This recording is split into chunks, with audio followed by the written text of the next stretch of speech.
Hello everyone, how are you? I hope you all are great. आज हम discuss करेंगे PGT का 2021 का पेपर। 2021 का देखिए, मैं एक बार आपको ये दिखा देती हूँ। ये लेवल 3 का पेपर है 2021 एस्टेट के लिए। तो चलो अब हम बात करते हैं इसके फर्स्ट क्वेश्चन की। बुद्धि का देखिएगा, पहले कॉपी पेन पेंसिल लेके बैठ जाइएगा, क्योंकि इसके साथ साथ जो भी अदर कॉन्सेप्ट मैं बताऊंगी उनको नोट डाउन करते जाना, क्योंकि आप उनको नोट डाउन करोगे तभी पीवाईक्यू का फायदा है। सिर्फ एक क्वेश्चन से एक ही आंसर नहीं लेना, एक क्वेश्चन से 4 आंसर लेने हैं। तो पहले करते हैं बात, पहला बुद्धि प्रशिक्षण किसने दिया था? मोस्ट इंपोर्टेंट क्वेश्चन, कहीं ना कहीं से क्वेश्चन आ जाता है। तो पहला बुद्धि प्रशिक्षण जो दिया था वो बीने तथा साइमन ने दिया था। किसने दिया था? बीने ने दिया था। फिर बात आती है कब दिया था? 1905 में दिया था। कब दिया था? 1905 में दिया था। इसके अंदर संशोधन कब हुआ था? 1916 में टर्मन ने किया था। किसने किया था? 1916 में टर्मन ने किया था। मेंटल एज अगर जो आ जाए तो मेंटल एज का कॉन्सेप्ट किसने दिया था? वो स्टर्न ने दिया था। किसने दिया था? स्टर्न ने दिया था। यहाँ से कितने क्वेश्चन हो गए देखिएगा। सबसे पहले आता है मेंटल टेस्ट है गाल्टन का। किसका है? फ्रांसीसी गाल्टन का। अब बात आ जाती है मेंटल एज का कॉन्सेप्ट दिया था विलियम स्टर्न ने। अगर जो बुद्धि प्रशिक्षण आ जाए तो बुद्धि प्रशिक्षण पहला दिया था किसने? बीने ने। किसने दिया था? बीने था साइमन ने 1905 में। 1916 में इसमें संशोधन किया था टर्मन ने, और इसके अंदर गुणा 100 किया था। और बात आ जाए फॉर्मूला किसने दिया था? वो भी स्टर्न ने दिया था। किसने दिया था? स्टर्न ने दिया था। मे भी आपको यहाँ से कोई क्वेश्चन नहीं रहेगा। बुद्धि के प्रशिक्षण से सारे क्वेश्चन याद करें। एक बार मेरे साथ फिर से बोलिएगा। अगर जो मेंटल टेस्ट का फादर ऑफ मेंटल टेस्ट आ जाए तो फ्रांसीसी गाल्टन। पहला बुद्धि प्रशिक्षण किसने दिया था? अल्फ्रेड बीने ने। अब बात आ जाती है मेंटल एज का कॉन्सेप्ट किसने दिया था? विलियम स्टर्न ने। इसमें संशोधन सबसे महत्वपूर्ण किसने किया था? 1916 में टर्मन ने। उसने गुणा 100 किया था। तो मे भी अब यहां से आपका कोई क्वेश्चन नहीं रहेगा। अब नेक्स्ट क्वेश्चन पे बात करते हैं। मनोविज्ञान की शाखा जो यह अध्ययन करती है कि लोग पूरे जीवन काल में शारीरिक, संज्ञानात्मक और सामाजिक रूप से कैसे बदलते हैं। बिल्कुल साफ दिखाई दे रहा है। क्लिनिकल जो होती है, जो नैदानिक होती है, वो हमारी जो प्रॉब्लम है उनको डायग्नोज करती है। परामर्श जो होती है उन प्रॉब्लम्स को, परामर्श या काउंसलिंग साइकोलॉजी जो होती है कि जो हमारी प्रॉब्लम्स होती है उसको दूर करने के लिए हमें काउंसिल करती है, हमें निर्देशन देती है। विकासात्मक मनोविज्ञान, इस क्वेश्चन का आंसर क्या है? मनोविज्ञान की शाखा जो अध्ययन करती है कि लोग पूरे जीवन काल में शारीरिक, संज्ञानात्मक और सामाजिक रूप से कैसे बदलते हैं, ये क्या करती है? विकासात्मक मनोविज्ञान। अब बात करते हैं क्वेश्चन नंबर 3 पे। निम्नलिखित में से कौन सा जन्मजात अभिप्रेरक नहीं है? कौन सा जन्मजात अभिप्रेरक नहीं है? ये मैं आपको बहुत बार करा चुकी हूँ। भूख, प्यास, काम, नींद, जो हमारी क्या नींद विश्राम के अंदर आ जाती है, ये हमारी फिजियोलॉजिकल नीड है, बीटा नीड है, बेसिक नीड है। और ये किसने दे रखी है? आप लोग एक बार कमेंट बॉक्स में बताइएगा किसने दे रखी है। मैस्लो के हायरार्की नीड, मैस्लो का जो सिद्धांत है उसके अंदर ये दी हुई है।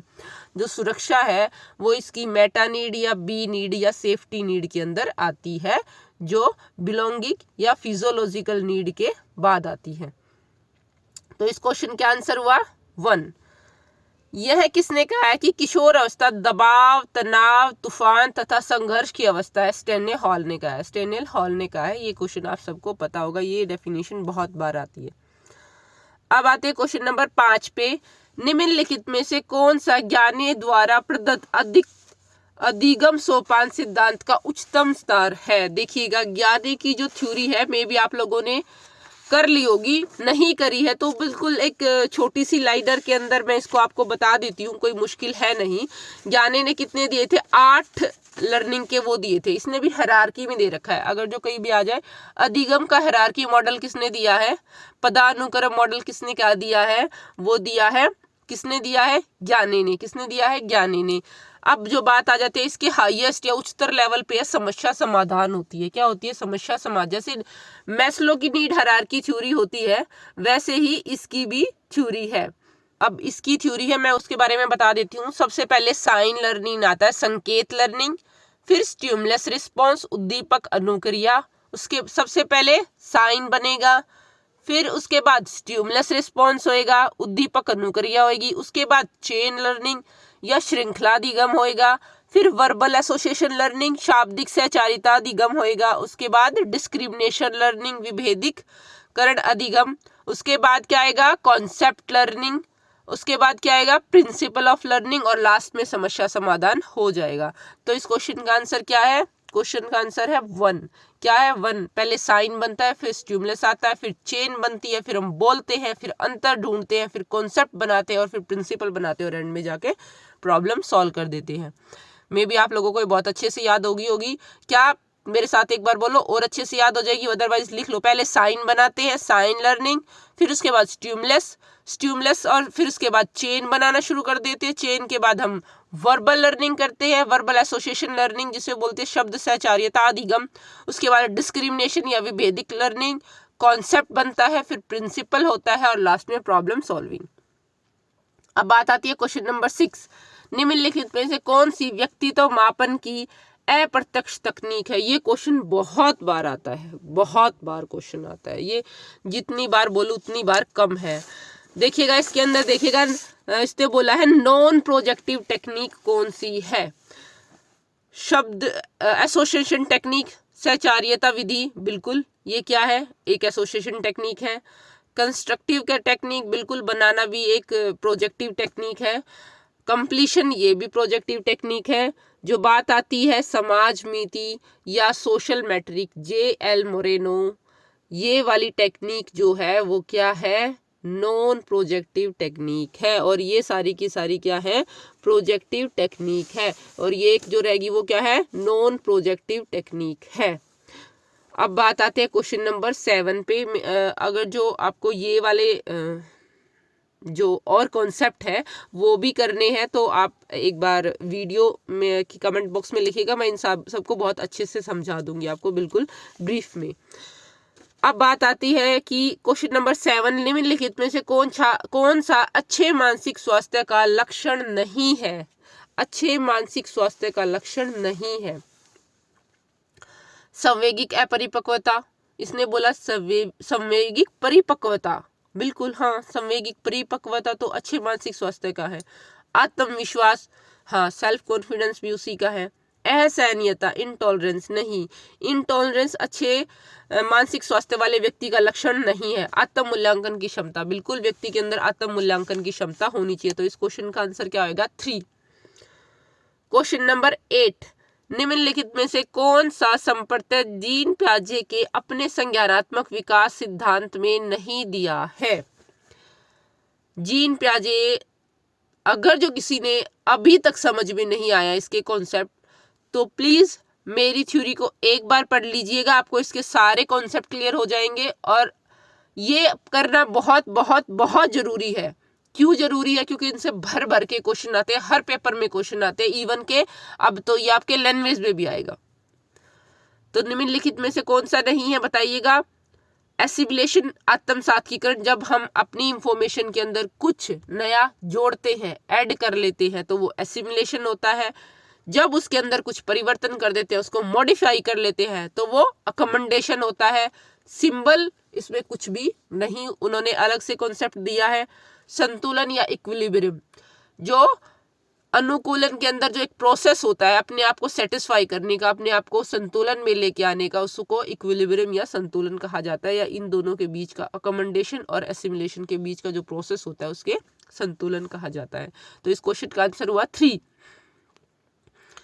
क्वेश्चन नंबर 9, निम्नलिखित में से कौन सा एक चरण चरित्र के विकास के संदर्भ में जेम्स ड्रेवर द्वारा निर्धारित चरणों में से नहीं है?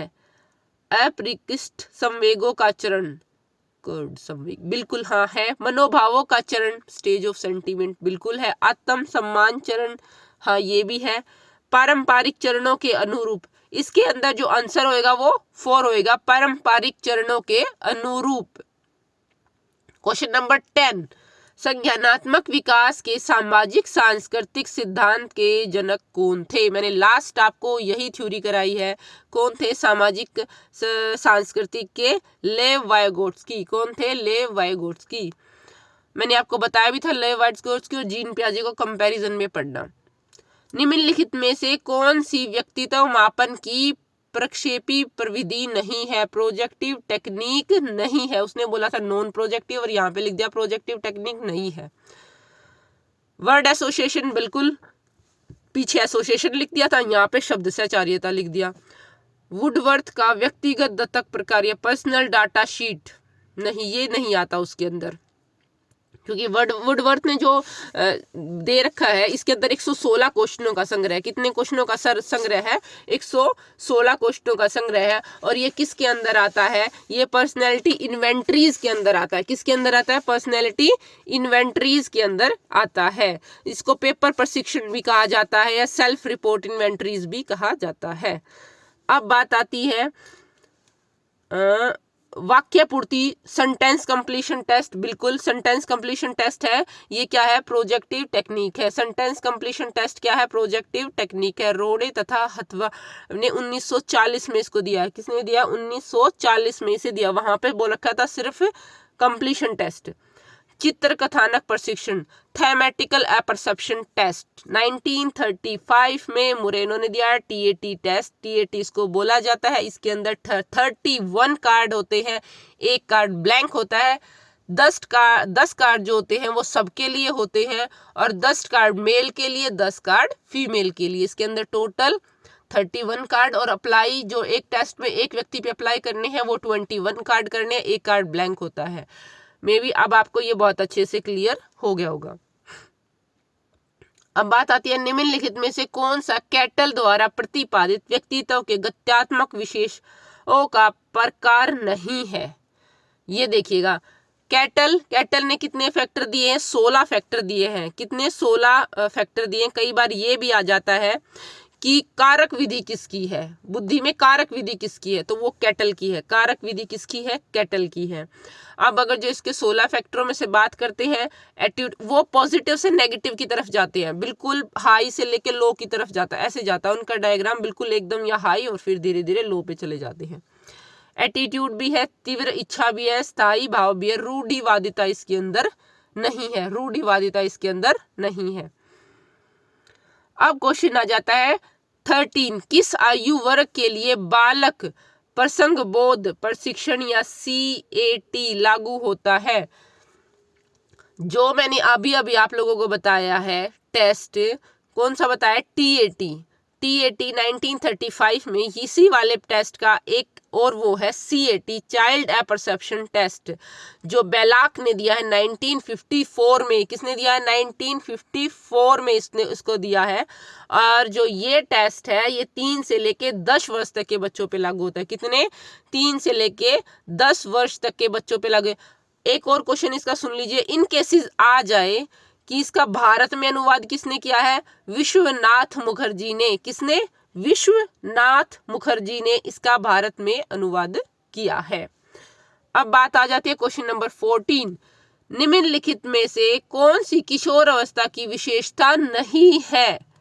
मांसपेशियों का भार कुल शरीर के भार के 20% होता है। नहीं, ये किशोर अवस्था की विशेषता नहीं है। दिव्य स्वप्न देखने की प्रवृत्ति बढ़ती है। बिल्कुल, ये किशोरों का तो फर्स्ट काम के अंदर आता है, वो दिव्य दिन में सपने देखते हैं, मैं ये कर दूंगा, मैं वो कर दूंगा, मैं ऐसे बन जाऊंगा। शब्दकोश, बिल्कुल उनका वोकैबुलरी इंक्रीज हो जाती है, बहुत बड़ी हो जाती है।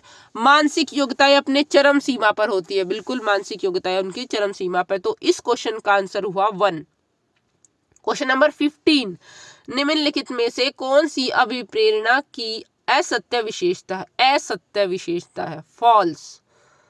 अभिप्रेरणा में व्यक्ति का व्यवहार लक्ष्य उन्मुखी होता है, मतलब गोल डायरेक्टेड होता है या गोल ओरिएंटेड होता है। बिल्कुल, जो हमारे अंदर मोटिवेशन डाला जाता है वो हमारे गोल को पाने के लिए ही डाला जाता है, ताकि हम अपने गोल को अच्छे से अचीव कर ले। फिर बात आती है अभिप्रेरणा व्यवहार निरंतरता करता है। अभिप्रेरणाकृत व्यवहार जो व्यक्ति होता है वो अपने बिहेवियर को कंटिन्यूटी में रखता है। बिल्कुल, जो व्यक्ति को अगर जो मोटिवेट किया जाए तो वो मोटिवेट इसलिए किया जाता है ताकि वो कंटिन्यूटी में, या उसको पुश किया जाता है कि आप इस काम को करो। अभिप्रेरित व्यवहार की प्रवृत्ति कठोर होती है। Nature of motivated behaviour is rigid, नहीं बिल्कुल भी कठोर नहीं होती, वो लचीली होती है। कभी उसको पुश किया जाता है, कभी नहीं किया जाता, कभी सॉफ्ट तरीके से, कभी हार्ड तरीके से, कभी किसी तरह का मोटिव उसे दिया जाता है। तो ये इसका रॉन्ग स्टेटमेंट है। अभिप्रेरणा मनुष्य में ऊर्जा परिवर्तित करती है। बिल्कुल, अभिप्रेरणा जो होती है वो हमारी चेंज कर देती है एनर्जी को, बिल्कुल एकदम से पुश कर देती है, उस चीज को पाने के लिए हमें चार्ज कर देती है। तो इस क्वेश्चन का आंसर हुआ 3। फिर से आ गया भाई, स्टैनफोर्ड बी ने बुद्धि लब्धि के स्केल के अनुसार न्यून मानसिक मंदता वाले बालकों की बुद्धि लब्धि सीमा क्या होगी। ये क्या होगी भाई, देखिएगा इसका जो आंसर है वो 20 से 35 है। क्या है, 20 से 35 है, या 25 से 35 भी आ जाए तो वो भी क्या है, ये बीने के बुद्धि स्केल के अंदर है। मानसिक मंदा, न्यून मतलब कि मेंटल रिटार्डेशन का लेवल उससे भी लो क्या है, उसका भी बिल्कुल लो लेवल, 25 से लेकर 35। और जो 20 से नीचे होते हैं ना, वो बिल्कुल उनको जड़ बोला जाता है, उनको इडियट बोला जाता है इंग्लिश में, इनको जड़ बोला जाता है हिंदी में। मैं कुछ वो नहीं बोल रही हूँ भाई, एक इंग्लिश की टर्म है जो इन लोगों के लिए यूज की जाती है या इनकी मानसिक बुद्धि के लिए यूज की जा रही है। मैंने इन्हें कुछ नहीं बोला है। कभी कोई बोले कि मैं इडियट बोल रही हूँ, मैं इडियट नहीं बोल रही हूँ। वो बुक के अंदर ये लैंग्वेज यूज की गई है कि 0 से या 20 से नीचे जो बुद्धि होती है वो या तो जड़ बुद्धि और इंग्लिश में उसे इडियट कहा जाता है। ठीक है। एक और बात बता, अगर जो इसके अंदर जैसे IQ range of low mental retardation की जगह पे ये भी आ जाए हीन बुद्धि आ जाए, तो हीन बुद्धि भी 20 से 35 के अंदर ही आती है। ठीक है। अब बात आते हैं नेक्स्ट वाले, खेल का प्रतिशत सिद्धांत के प्रतिपादक कौन थे भाई इसके सिद्धांत? कार्ल ग्रूस थे। कौन थे? कार्ल ग्रूस थे। ये क्वेश्चन आपको रटना ही पड़ेगा और कोई इसका ऑप्शन है नहीं। क्वेश्चन नंबर 18, निम्नलिखित में से कौन सा एक आदत की विशेषताओं के संदर्भ में गलत कथन है? आदत की विशेषताओं के संदर्भ में मतलब हमारी जो हैबिट है उससे रिलेटेड एक गलत कॉन्सेप्ट है इसके अंदर। देखिएगा, आदत विशिष्ट स्थिति के लिए स्वतः प्रतिक्रिया करती है। Automatic response to specific situation. बिल्कुल, हमारी आदत जो होती है ना वो एक सिचुएशन आने के बाद ऑटोमेटिक निकलने लग जाती है। मान लिया किसी को डांस का शौक है तो जैसे ही म्यूजिक बजता है तो ऑटोमेटिकली उसके हाथ पैर चलने लग जाएंगे। आदत वंशानुक्रम से हासिल की जाती है? नहीं, आदत वंशानुक्रम से हासिल नहीं की जाती। बहुत रेयर चांसेस होते हैं कि वंशानुक्रम से कुछ आदतें आ जाती हैं, पर पूरी तरह से आदत वंशानुक्रम से हासिल नहीं की जाती। फिर भी इसके और क्वेश्चंस के आंसर को देखते हैं। आदत अच्छी तरह से सीखा हुआ प्रदर्शन है? बिल्कुल, आदत जो होती है वो बिल्कुल लर्न बिहेवियर होता है, बिल्कुल जो आपने अच्छे से सीख रखा हो तभी वो हमारी हैबिट के अंदर आता है। आदत केवल समान परिस्थिति में होने पर प्रदर्शित होती है। इसके अंदर देखिएगा ये केवल भी चीज गलत है, किसी भी आंसर के अंदर केवल नहीं आना चाहिए। आदत केवल समान परिस्थितियां होने पर प्रदर्शित होती है। केवल समान परिस्थितियां नहीं, बिना समान परिस्थिति के भी वो हमारे सामने हो जाती हैं। पर इस क्वेश्चन का आंसर जो है वो हमारे हरियाणा बोर्ड ने 2 दिया है। और इसके अंदर जो केवल वर्ड आया है तो इसको देख के ये मत सोचिएगा कि ये क्या है, एक जो CDP का मेन थम होता है कि हाँ केवल भी अगर जो ऐसे वर्ड आ जाए, निपात वर्ड जिन्हें बोलते हैं, तो वो ऑटोमेटिकली रॉन्ग हो जाता है। तो ऐसा कुछ है नहीं। केवल समान परिस्थिति में कई बार हैबिट हमारी वैसे भी आ जाती है बाहर। तो इस क्वेश्चन का आंसर वैसे 4 भी है, पर क्या कर सकते हैं, हरियाणा बोर्ड ने इसका आंसर 2 ही माना है। निम्नलिखित में से कौन सा सिद्धांत अधिगम के अंतरण सिद्धांत से संबंधित नहीं है? ट्रांसफर ऑफ लर्निंग से संबंधित नहीं है, मतलब ट्रांसफर करना लर्निंग का। देखिएगा, मानसिक अनुशासन का सिद्धांत, बिल्कुल मेंटल डिसिप्लिन की थ्योरी बिल्कुल है इससे। थ्योरी ऑफ रॉट मेमोरी नहीं, रॉट मेमोरी वाले को हम ट्रांसफर नहीं कर पाएंगे। समान अवयव आइडेंटिकल एलिमेंट्स भी बिल्कुल ट्रांसफर होते हैं। सामान्यकरण तो बिल्कुल, जनरलाइजेशन। तो इस क्वेश्चन का आंसर क्या होगा? 2। इस क्वेश्चन का आंसर क्या होगा? 2, रटंत स्मृति का सिद्धांत। क्वेश्चन नंबर 20, निम्नलिखित में से कौन सा थॉर्नडाइक के संबंधवाद सिद्धांत का अन्य नाम नहीं है? इस क्वेश्चन को देखिएगा, थॉर्नडाइक के संबंधवाद सिद्धांत का क्या नहीं है? अन्य नाम नहीं है। उद्दीपक अनुक्रिया, बिल्कुल ये थॉर्नडाइक का सिद्धांत का नाम है। अनुबंधन का बंध या बॉन्ड या कनेक्टेड, ये इसका भी कनेक्टेड या बॉन्ड जो थ्योरी है वो भी इसी का पार्ट है। अनुबंधित अनुक्रिया का सिद्धांत, कंडीशनड रिस्पॉन्स नहीं, ये कंडीशन रिस्पॉन्स का नहीं है। इसमें केवल कंडीशन रिस्पॉन्स नहीं होता, इसके अंदर ट्रायल और एरर मेथड चलते हैं। तो प्रयास और त्रुटि भी इसी का है। तो इस क्वेश्चन का आंसर क्या है? 3। इस क्वेश्चन का आंसर क्या है? 3।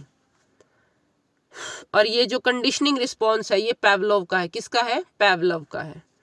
अब बात आती है निम्नलिखित में से कौन सा आधुनिक मनोविज्ञान का व्यवहारिक दृष्टिकोण है? इसने बोला है आधुनिक मनोविज्ञान का व्यवहारिक दृष्टिकोण, ठीक है। बिहेवियर प्रोस्पेक्टिव व्यू पूछा इसने। खुले व्यवहार पर ध्यान केंद्रित करना, संज्ञानात्मक क्रियाओं पर ध्यान केंद्रित करना, संज्ञानात्मक पे कोग्निटिव पार्ट करेगा, जैविक नहीं, केवल जैविक पे काम नहीं करता, पुरुष पूर्वाग्रह की आलोचना नहीं, ये भी इसका काम नहीं है। तो इसका आंसर क्या होएगा? 1, खुले व्यवहार पर ध्यान केंद्रित करना। क्वेश्चन नंबर 22, निम्नलिखित में से कौन सा एक मूल प्रवृत्तियों की विशेषताओं के संदर्भ में गलत है? निम्नलिखित में से कौन सा एक मूल प्रवृत्तियों की विशेषताओं के संदर्भ में गलत है? जो हमारी बेसिक इंस्टिंक्ट्स होती हैं उनके संदर्भ में गलत है। मूल प्रवृत्तियां जन्मजात होती हैं, बिल्कुल मूल प्रवृत्तियां जो होती हैं वो जन्मजात होती हैं। मूल प्रवृत्तियां बहुत ही शक्तिशाली, जो हमारी बेसिक इंस्टिंक्ट हो जाएंगी वो तो शक्तिशाली है, ठीक है। थेंटोस, इरोज, याद आ गया होगा आपको, लिबिडो। तो फिर बात आती है मूल प्रवृत्तियां अल्पकालीन नहीं, ये अल्पकालीन नहीं होती, ये बहुत लंबे टाइम तक हमारे साथ चलती है। मूल प्रवृत्तियां मनोशारीरिक स्वभाव है, बिल्कुल साइकोफिजिकल डिस्पोजिशन है, ये बिल्कुल इसका क्वेश्चन का आंसर क्या होगा? 3। मूल प्रवृत्तियां अल्पकालीन होती है। मूल प्रवृत्तियां इरोस, थेंटोस, इरोस जो होती है वो जीवन जीने की होती है, आशावादी, और थेंटोस निराशावादी जो विरोधी काम करती है। और लिबिडो एक सेक्स पावर है, तो सेक्स के से रिलेटेड कुछ एक क्या बोलते हैं ग्रंथि है हमारे अंदर, जो किसने बताई है? हमारे वाटसन ने, फ्राइड ने बताई है। वाटसन निकल रहा है क्योंकि व्यवहार का जन्मदाता जो है वो वाटसन है, तो इसलिए वाटसन निकल गया। पर मूल प्रवृत्तियों का जो है वो इरोज और थेंटोस जो दी है वो फ्राइड ने दी है। क्वेश्चन नंबर 23, विचार, निर्णय लेना, भाषा और अन्य उच्च मानसिक प्रक्रियाओं से जुड़े मानसिक गतिविधियों को कहा जाता है संज्ञान। बिल्कुल, मतलब मेंटल ऑपरेशन जहां भी आ जाए वो संज्ञान ही है। मेंटल ऑपरेशन जहां भी आ जाए वो संज्ञान है। जहां पे जनरलाइजेशन आ जाए वो संप्रत्यय होएगा, परंतु मेंटल ऑपरेशन वो है संज्ञान। निम्नलिखित में से कौन सा कथन असत्य है? अधिगम एक प्रक्रिया है ना कि उत्पादक। हाँ, लर्निंग एक प्रोसेस होता है, वो कोई एकदम से दिया गया प्रोडक्ट नहीं, आपने गोली खाई है स्टेट क्लियर हो जाएगा, नहीं होएगा। अधिगम प्रक्रिया सदैव उद्देश्यपूर्ण होती है, बिल्कुल ये पर्पसिव होती है, इसका पर्पस होता है, बिल्कुल। अधिगम का क्षेत्र व्यापक होता है, बहुत बड़ा होता है, ब्रॉड होता है, बिल्कुल अधिगम का क्षेत्र बहुत बड़ा होता है। मूल प्रवृत्तियां एवं प्रतिक्षेप क्रियाओं के द्वारा होने वाले व्यवहार के परिवर्तन भी अधिगम माने जाते हैं, नहीं माने जाते, क्योंकि और रिफ्लेक्टिव एक्शंस जो होते हैं वो कुछ टाइम के लिए होते हैं, लेकिन लर्निंग जो होती है वो स्थायी परिवर्तन है। हमारे व्यवहार के अंदर स्थायी परिवर्तन, परमानेंट चेंज को ही लर्निंग कहा जाता है। तो इस क्वेश्चन का आंसर हुआ 4। निम्नलिखित में से कौन सा J.P. गिलफर्ड द्वारा प्रदत्त बुद्धि के त्रिविमाम प्रारूप के एक घटक विषय पर नहीं करा? देखिएगा, ये अब जो है ये मॉडल मैंने आपको बुद्धि का एक और स्टर्न का बताया था ना। स्टर्न का एक मॉडल मैंने आप लोगों को बता रखा है, जिसके अंदर मैंने ACP से कोरिलेशन करके बताया था। किससे कोरिलेशन करके बताया था? ACP से कोरिलेशन करके बताया था। अब ये दूसरे वाला देख लीजिएगा, ये गिलफर्ड का मॉडल है। इसके अंदर जो बात है वो पहले 120 थे, फिर उसके बाद जो इसके क्या बोलते हैं घटक बोल रहे हैं इसके अंदर, वो कितने थे? वो पहले 120 थे, फिर 150 हुए, फिर 180 हुए। और जो इसके अंदर बोला गया है कि विषय वस्तु के अंदर नहीं है। देखिएगा विषय, वैसे तो वो है इसी का पार्ट है, तो वो गिलफर्ड का ही पार्ट, पर विषय वस्तु का पार्ट नहीं है। तो विषय वस्तु का पार्ट क्या नहीं है इसके अंदर, देखिएगा फिगर, हाँ फिगर इसका पार्ट है। फिर आगे बात आती है प्रणाली, सिस्टम, सिंबल, व्यवहारिक। तो इस क्वेश्चन का आंसर जो है वो है सिस्टम। फिगर भी है, सिंबल भी है, बिहेव भी है। पहले किसी चीज़ को की फिगर भी बनती है, उसको देखना भी, उसको सुनना भी, उसके व्यवहार में चेंज होना भी, और जो इसका सिस्टम है वो इसका विषय वस्तु का पार्ट नहीं, ये इसके किस में आएगा, संक्रिया के अंदर आएगा, दूसरे वाले पार्ट के अंदर आएगा। इसने भी 3 मॉडल पे काम कर रखा है। अब बात आते हैं क्वेश्चन नंबर 26 की। निम्नलिखित में से कौन सा स्मृति के तत्व का सही तार्किक क्रम है? सही तार्किक क्रम है। अब ये देखिएगा, सबसे पहले क्या होता है, पहले लर्निंग होती है, पुनः स्मरण नहीं, एकदम से पुनः स्मरण नहीं होएगा। पहले पुनः स्मरण तो होता ही नहीं, अधिगम, पुनः स्मरण नहीं। सबसे पहले होता है अधिगम, फिर उसके बाद धारण, फिर पुनः स्मरण, फिर पहचान। Learning, retain, recall, recognition. पहले लर्निंग कर रहे हैं अभी आप मेरे साथ, फिर उसको धारण कर लोगे, फिर जैसे ही आपके सामने क्वेश्चन आएगा उसको अपने माइंड के अंदर रिकॉल करोगे और उसको पहचानोगे, सामने जो है उसको टिक कराओगे। ठीक है, आपको याद हो गया। पहले अभी लर्निंग, मेरे साथ लर्निंग कर रहे हो, फिर उसको स्टोर कर रहे हो, धारण कर रहे हो अपने दिमाग के अंदर। जब एस्टेट में बैठोगे तो वो अपने आप क्वेश्चन रिकॉल हो जाएंगे, और कौन से वाला क्वेश्चन आपको सोल्व करना है उसको पहचान के आप सोल्व कर दोगे। क्वेश्चन नंबर 27, सृजनशीलता के पोषण व संवर्धन के लिए मस्तिष्क उद्दीलन विधि का प्रतिपादन किसने किया था? मस्तिष्क उद्दीलन विधि का प्रतिपादन किसने किया था? इसको रट लीजिएगा, ऑसबर्न ने किया था। किसने किया था? ऑसबर्न। इस क्वेश्चन का आंसर है 3। निम्नलिखित में से कौन सा दबी हुई भावनात्मक ऊर्जाओं को निकालने का सही तरीका नहीं है? सही तरीका नहीं है। स्थानापन्न प्रक्रियाएं, सब्स्टिट्यूट रिस्पॉन्स, जब दबी, हाँ बिल्कुल, सब्स्टिट्यूट रिस्पॉन्स से हम निकाल देते हैं। विस्थापन, डिस्प्लेसमेंट, वो भी दूसरे के ऊपर अपने छोटे बहन भाई को थप्पड़ मार के अपना फ्रस्ट्रेशन निकाल देते हैं। रिग्रेशन, वापस चले जाना, प्रतिगमन हो जाना, हाँ इसमें भी निकाल देते हैं। सेल्फ पीटी नहीं, हम खुद पे दया करके क्या निकाल लेंगे, वो तो दब और जाएंगी हमारे अंदर। खुद पे दया करना इसके अंदर कोई है नहीं, तो इस क्वेश्चन का आंसर होएगा 4। निम्नलिखित में से मन का कौन सा स्तर पूर्वतः सुखवादी और सुख प्राप्ति के अनुसिद्धांत द्वारा निर्देशित होता है? देखिएगा, सुखवादी, पशु प्रवृत्ति, प्लेजर सीकिंग प्रिंसिपल, ये जहां भी आता है ये इदम होता है, इड होता है। वास्तविक प्रिंसिपल आ जाएगा तो वास्तविक प्रिंसिपल ईगो होता है। नैतिक आ जाए तो सुपर ईगो होएगा। नैतिक हो जाए तो सुपर ईगो, वास्तविक आ जाए तो ईगो, और जो लास्ट वाला पेपर था उसके अंदर वास्तविक पूछा था तो वास्तविक ईगो था। और अगर जो बात आ जाती है सुखवादी या एनिमल प्रवृत्ति या pleasure seeking principle, dark part, वो इड है। क्या है? इड है। क्वेश्चन नंबर लास्ट 30, मनोविश्लेषणात्मक विधि के जन्मदाता कौन थे? कौन थे मनोविश्लेषणात्मक विधि के जन्मदाता? Sigmund Freud. कौन थे? Sigmund Freud. जेबी वाटसन व्यवहार के थे। विलियम वुंट ने फर्स्ट लैब सेटअप किया था। सिगमंड फ्रायड किसके थे? मनोविश्लेषणात्मक विधि के जन्मदाता थे। और जो जे.एम. कैटल है, इन्होंने 16 PF क्या दिया था? क्या दिया था? 16 PF बताइएगा, बुद्धि का प्रशिक्षण दिया था। और ये जो है ये ट्रेट थ्योरी के अंदर आता है, क्योंकि टाइप और ट्रेट भी बहुत इंपॉर्टेंट है। टाइप और ट्रेट, मैं आपको एक स्पेशल वीडियो के अंदर सिर्फ टाइप और ट्रेट के बारे में बताऊंगी। आई होप आपको मेरी वीडियो बहुत अच्छी लगी होगी।